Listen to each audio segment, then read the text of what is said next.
Hey everyone, Warwick's here. So we're back with more 12.1 PTR changes. So we're going to be discussing the class changes that have been coming down. Again, we're starting to barrel towards the next patch, August 11th, the official announced date for patch 12.1, Curse of Ulatek, with the season, Mythic Raid and Mythic Plus and Mythic World Boss and all that stuff opening up on August 18th. So any changes that were being made now, I don't think are going to be massively big. I think they're just going to be mostly stuff that is on the edge, on the margins type stuff. So we're going to take a look today at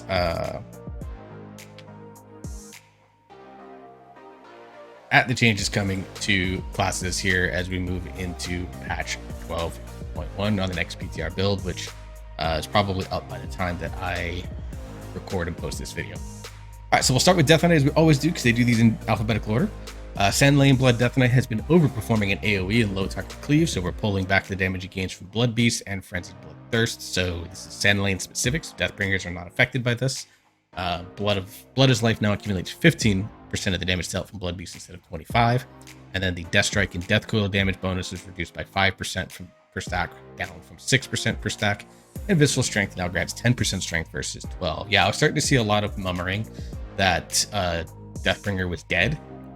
Personally, from talking to a bunch of different Blood Decays, I know a lot of them really like the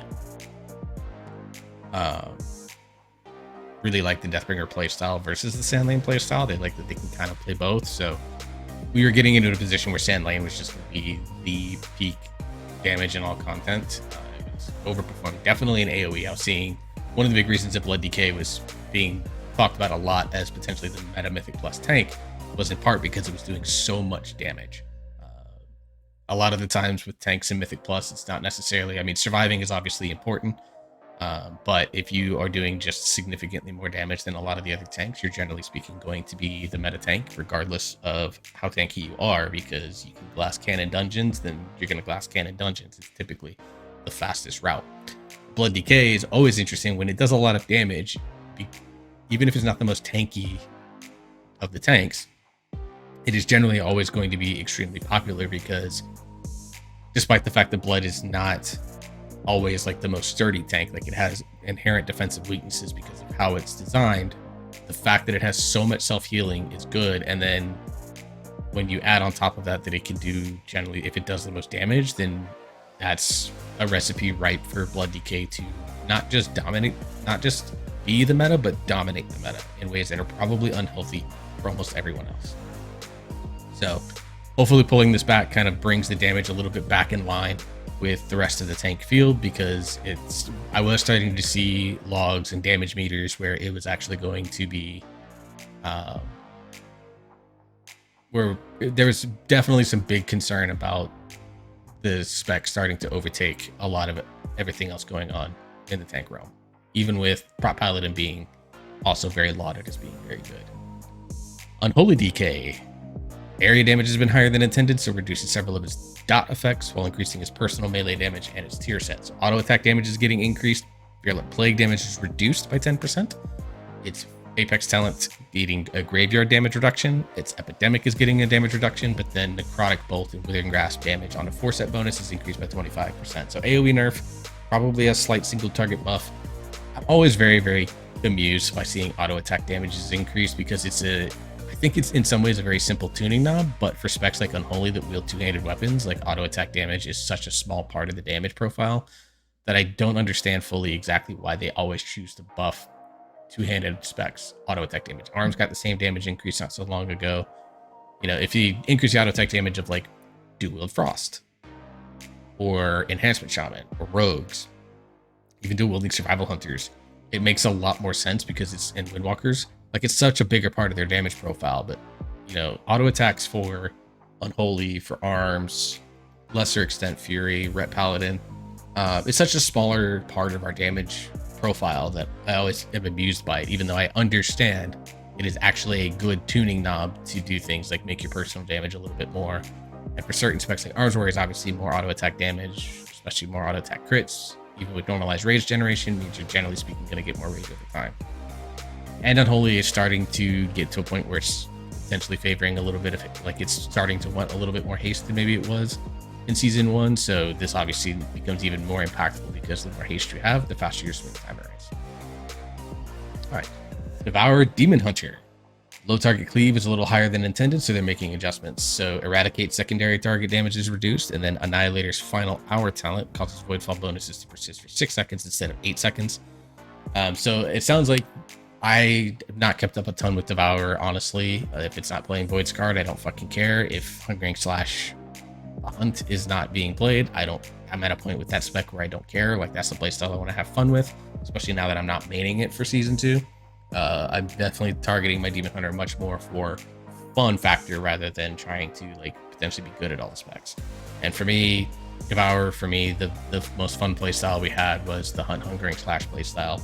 And I would just like for them to find a way that makes it so that you incorporate a good Collapsing Star setup into that as well, because to me, that's the most fun Devour cannon should be. But little bonuses on the edge here to make their cleave damage a little bit lower. I'm wondering if this is something, it's low target cleave, so they're talking like 2 to 4 targets, generally speaking, 2 to 5 targets most likely. I'm wondering if they were seeing in very, very high keys that when you were pulling small, Devour is really starting to pull ahead. If there's a ranged DPS, there's not very many ranged DPS that really excel in small target situations. You have or spellcaster DPS, I would say. Like Devastation Evoker in theory thrives in that, but Devastation Evoker is thriving in nothing right now because that spec is fucking dead. But Devour thrives in that. Demonology Warlock thrives in that. To a lesser extent, Fire does, but only when you're running like the old Ignite builds, which I don't think exist anymore. Frost Mage a little bit for that. Arcane not so much because you funnel. Shadow Priest not so much. Balance Druid not really. LA Shaman kind of. But I think LA Shaman works better also with more targets because you get such huge earthquake value. Hunters, MM for sure. Beast Mastery, generally speaking, the more targets, the better for them. MM, I think, kind of does because I think Trick Shots, even though it has like a stupid minimum 3 target cap, but also only bounces to like 5 targets or something like that. So they thrive in those situations. So not a lot, where it's like there's a lot of melee DPS that thrive in those like 5 target count situations. Outlaw Rogue, Warriors, both warrior types. Frost DK, generally speaking, does pretty well in about 5 targets. So even Havoc does well in 5 target situations. So it's just like, it's a damage profile that's pretty common, but they just felt like, obviously, I haven't looked at a lot of DPS logs for Devour, but it felt like they were obviously there. So cool. So Havoc's getting buff on their primary abilities. So Blade Dance and Death Sweep are getting damage increases. Chaos Strike and Annihilation getting a damage increase. The Hunt damage increase, and then Essence Break's initial damage is getting an increase in its secondary damage increase. So yeah, I've seen Havoc starting to fall behind, which is what it is. So they noticed that too, and didn't do things like buff Immo Aura. They did not buff things like Glaive Tempest. So they really feel like it's mostly, I mean, obviously Blade Dance and Essence Break have AoE aspects to them, but you're definitely seeing more of a single target situation here that's being buffed, with a little bit of periphery buffing of their AoE particularly through Blade Dance, because Blade Dance is still very important to Havoc AoE because of things like Glaive Tempest talent when you run it in Mythic Plus, and through their cleave profiles, because Blade Dance obviously hits, I think, 8 targets within range of your boss. So good buffs for Havoc. I hope that we start to see Havoc on the rise again, seeing more gameplay of it in higher levels of guilds and stuff like that. I think we're still playing Mover Fellscarred. I still don't see Eldrazi Reaver having a place at all unless you absolutely design everything around playing Eldrazi Reaver. I just don't see it having a place. So we're playing another season of Scarred, which some people love, some people hate, which means another season of Mover, which some people love, and some people hate. Balance Druid's getting nerfs across the board, with slightly larger reduction in spread target cleave. So Moonfire, Sunfire, Shooting Star, Star Surge, Starfall, and Meteorites all seeing damage reductions across the board. That was one thing I have started to notice, and I saw Max talking about this the other day, where dots are starting to be on the rise again. Spread cleave dot specs are starting to become a viable play style again. And the last time that happened, outside of a fight like One Arm Bandit, but it was really BFA, and you saw all those specs like dominate the charts and stuff like that. So it's always a very, very, very tricky avenue when you have dot heavy spread cleave specialists tuned well, because they can start to just take over things in ways that are not healthy for raid scenes, or can be seen as not healthy for raid scenes, particularly because a lot of the, frankly, I think dot specs are harder to play than your more standard turret specs. So when they're the best, and then on top of everything else, I get it. And I've seen Balanced Druid being quite strong. And what I'm noticing so far is they're taking these top end guys that are considered top end outliers and bringing them down, and then touching up the low end outliers so far. Guardian just gets a damage increase by 8%. Their damage has definitely fallen off the board. Almost all tank damage except for Prop Paladin and Blood DK, I think, has fallen off. So it wouldn't shock me if all the other tanks see damage buffs. I mean, I think Vengeance was fine damage wise too, so it wouldn't shock me if like Brewmaster, Guardian, and Prop Warrior all saw damage buffs. Not shock me at all. All right, Devastation Evoker. Oh boy, I've crashed out about this spec a lot. Let's see if I'm going to crash out again. Due to an unintended interaction with the Scintillation talent, the Venomous Abyss 2-piece bonus was providing significantly more power than intended. Based on a combination of PTR testing data and fixing the interaction, we're increasing some of Devastation's baseline spell damage values to keep their damage output competitive. It's not even... Bro, you're going to have to buff this or buff this spec by like 30% to make it competitive. Let's be real. The spec is fucking dead. All right, Shattering Stars that are released from Eternity Surge due to Scintillation are now subject to Scintillation's 40% effectiveness multiplier. Okay, sure. 2-piece set bonus, Shattering Star damage bonus is reduced to 50%, down from 150%. Deep Breath damage increased by 30%. Bok. Pyre damage increased, cool. Disintegrate damage increased, cool. Living Flame damage increased, cool. I don't mind those bottom 3 lines, but them still working and fucking messy Deep Breath is just, it's insanity. I'm gonna make a whole fucking video one day about how Devastation Evoker is dead and Blizzard needs to burn this spec to the ground and rebuild it from the ground up and get someone fucking new on this that has some fresh ideas, because flying in the air is not cool. It's just not cool. It's not fun. All right. Beast Mastery. Cobra Shot damage is reduced by 20%. I've been seeing some conversations amongst some BM Hunter friends that pay attention to that stuff, that Cobra Shot was something like 40% of your damage, which, hey, you wanted more damage to come from not your pets. That's a way to do it. But when it's one ability that's really overriding it, not surprised that we're seeing that. All right, MM received several bug fixes that increase its damage, so we're making some tuning adjustments to align it a little bit better. So all damage dealt by you and your pets reduced by 5%. That the pet thing doesn't matter. Nobody plays with pets anymore. And then Explosive Shot damage. Yeah, Explosive Shot was getting ridiculous. I've tested MM, and obviously I play a lot of survival. Probably main ulting Hunter again next year in the event that my guild needs one.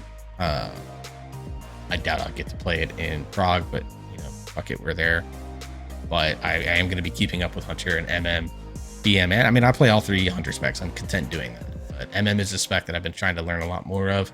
But yeah, I could see on PTR when I was messing with 5 target situations that, like, yeah, Explosive Shot was getting ridiculous.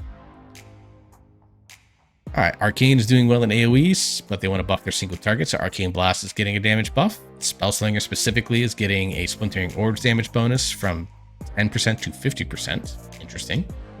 And then Sun Fury got a bug fix that prevented meteorites from granting clear casting. Fire is just getting a 6% aura buff, which I'm not surprised by. That spec is in a weird spot. I haven't seen a lot of conversation around Fire Mage, and like with the Pyroclasm talent being mandatory now in this build, what are the feelings on Fire Mage? I probably should talk to some mage friends that like Fire and see it, because I actually do like Fire a lot. At least the fantasy of Fire, throwing fire around. I always have loved that. I love the fantasy of it. I love the fantasy of Frost. I love the Elementalist style. It's weird that I can't hook onto Elemental Shaman because of that, but like, I love Fire, I love Frost. At least the fantasies of them all, I've always struggled to connect with them. So maybe Fire being the meta spec for once is a good thing. It's been a long, Frost was the spec last season. It's been a while since Fire Mage has been the spec. Arcane, I think, dominated almost all of War Within. I don't know. We'll see. All right, the Venomous Abyss set bonus for Frost Mage is providing more throughput value than we intended. So they're adjusting the set bonus and accompanying that with an overall damage increase. 2-target cleave is slightly higher than we'd like. Damage profile should remain a struggle for Frost Mage, but we're going to bring them more in line with other classes who share that strength, aka Arms Warriors. I think they're the only other spec that has a 2-target profile. All right, Glacial Spike damage bonus was reduced from 25 to 20. Chance to generate icicles per freezing stack shattered was reduced from 5 to 4. And the 4-set bonus was reduced from 10% shatter bonus damage to 5% damage. Splitting Ice has been updated, dropped from 80% effectiveness against the second target to 50%.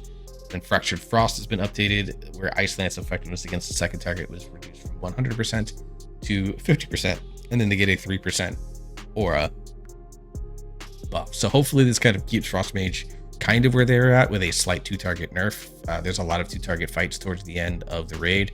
So I imagine a lot of like the world first type mages were all prepping. You know, they'll play like Fire and Arcane for fun on the early bosses, but they're gearing, everything that they're doing is gearing and prepping for Frost towards the end of the raid, because there's a lot of 2-target in the last like 2 bosses, and we think there'll be a lot in the last boss. We just haven't seen it. So maybe this was something where Blizzard's like, hey, we're starting to see, we're thinking this is going to happen, so let's touch this. Holy Paladin gets a healing increase by 5%. I still haven't heard many Holy Paladins that are very happy with how Holy Paladin is right now. Holy Paladin is a healer that I maybe am going to consider trying next patch on top of maybe playing some Prez Evoker. You know, Holy Paladin's like the one healer that I really haven't given a shot to truly learn. I've really put effort into Disc in the past, did not like it. Put effort into Holy, did not like it. I played Resto Druid, I played Mistweaver Monk, and you know, Shaman as a whole I just don't connect with at all either. So like Holy Paladin is kind of the only one that I truly haven't given the old college try to.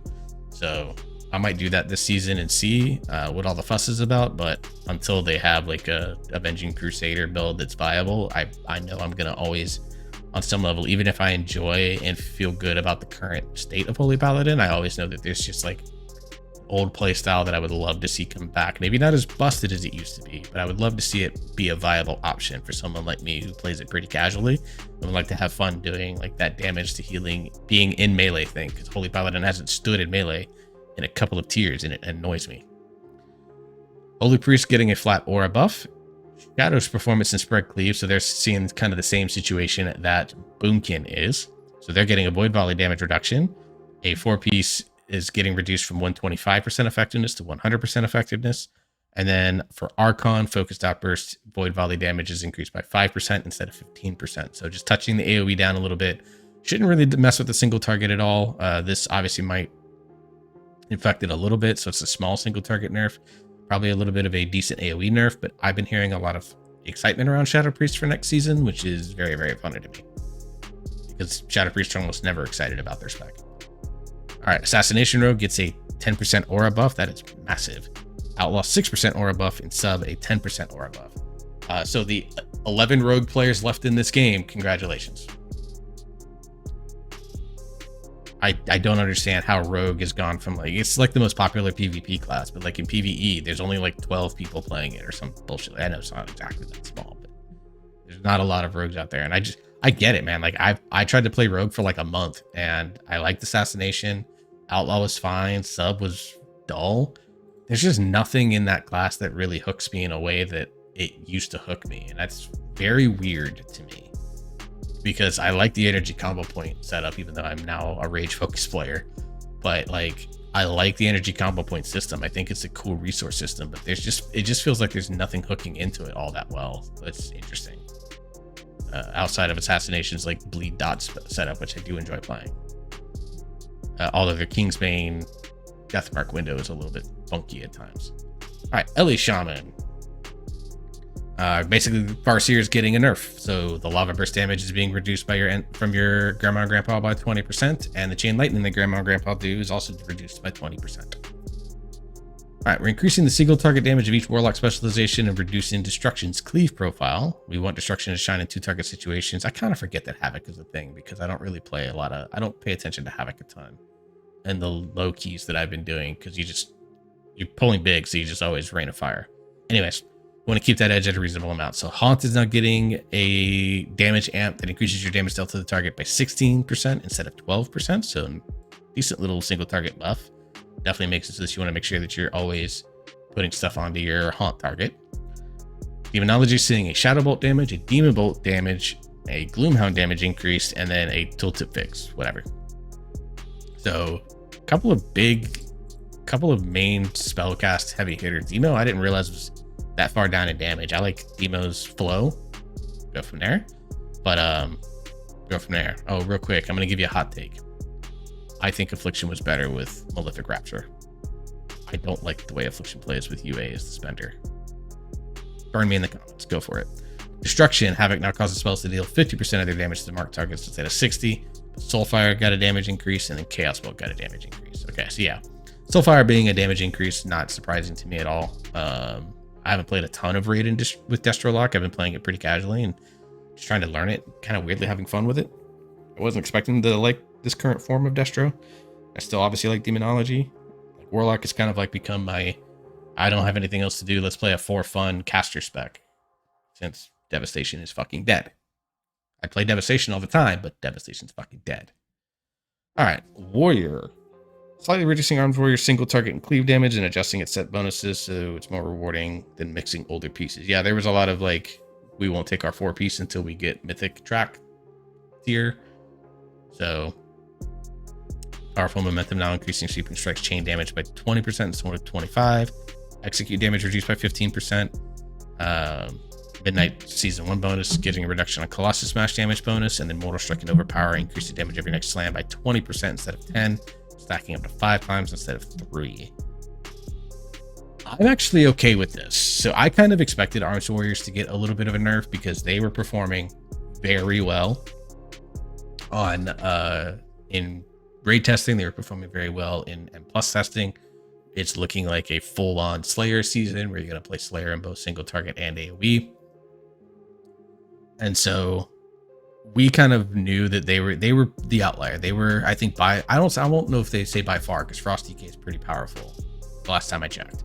But they were definitely up there for being one of the best DPS specs, period, across the board, in a way that we, like, rational Warrior DPS players were looking at everything and going, yeah, we're probably an outlier that's going to get nerfed. The other thing that was happening, I think the execute damage reduction is actually okay because it now gives room in single target for Mortal Strike to breathe again, because you were basically funneling out Mortal Strike in single target, especially once you hit the execute phase. So that's going to bring a little bit of hopefully rotational variety back into the spec. And the 4-piece just feeling better is better. I think ultimately, I believe this was discussed already. Let me grab it. Where is it? Very, very smart man. Let's see. Doom decided these are pretty reasonable changes.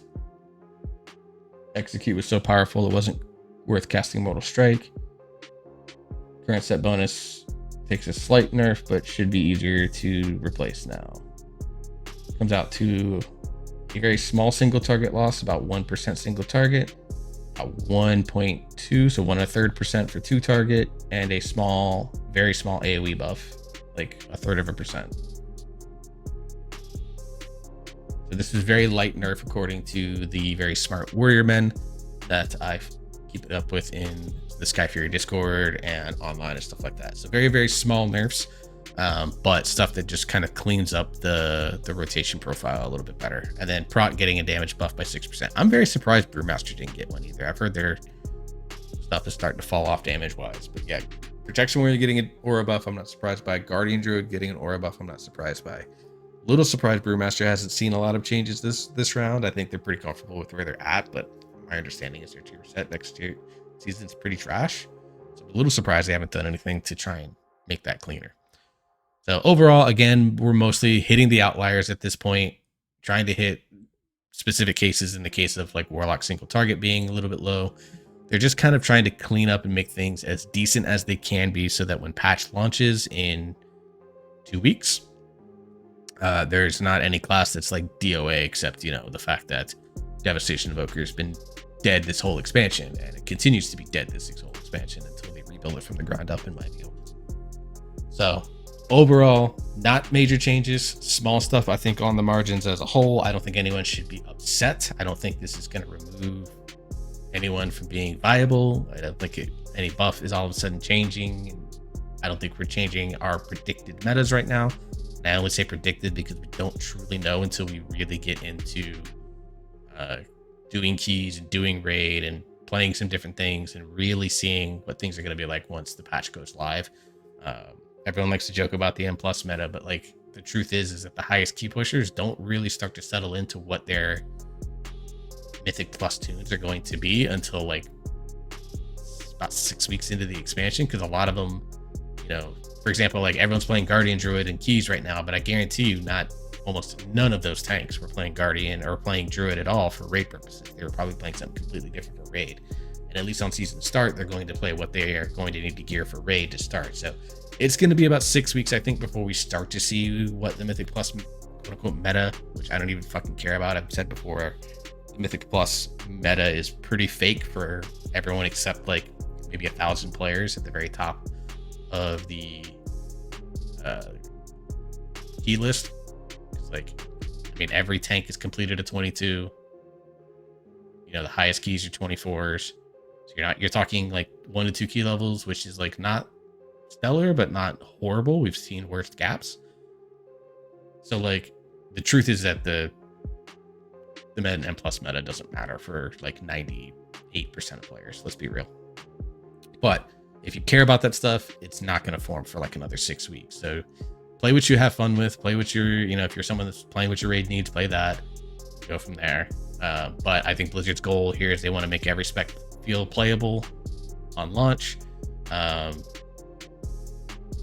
think they've done a pretty decent job on that on the whole.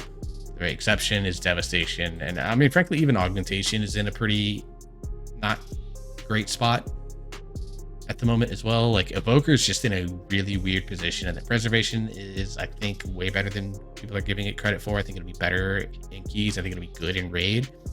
Dev and Augman, those DPS specs, they need someone that actually fucking knows what they're doing with those specs on them. Anyways, that's my thought. We're gonna end on that. Until the next video, I hope you all stay safe. Hope you enjoy yourself. You're having fun. You keep on gaming. See you next time.